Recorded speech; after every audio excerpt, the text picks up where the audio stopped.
Meanwhile, we're now less than 1 week from voters in northern Wisconsin heading to the polls again.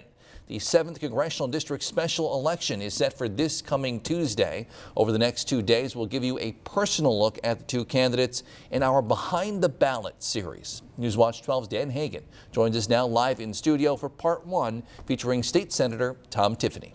Dan. Justin, our goal for this Behind the Ballot series is to let the candidates tell us who they are and why they're running for Congress. Senator Tom Tiffany tells us about his time as a small business owner and how it prepared him for public speaking.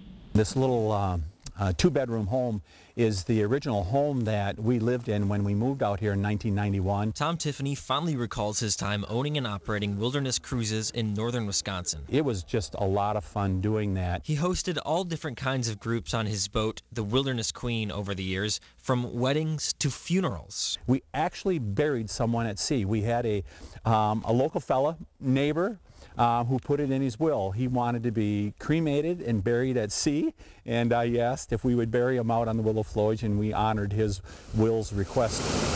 Tiffany gave a narration on every cruise, talking about the Willow Flowage, which he says prepared him for talking politics. It was almost like doing stand-up, and it really prepared me for the public speaking that was to come.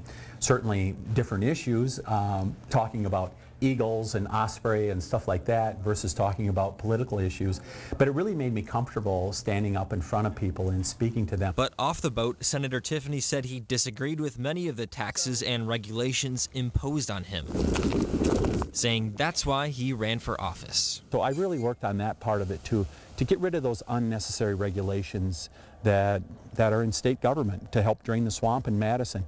And now want to go on to Washington, D.C. to help President Trump do the same thing.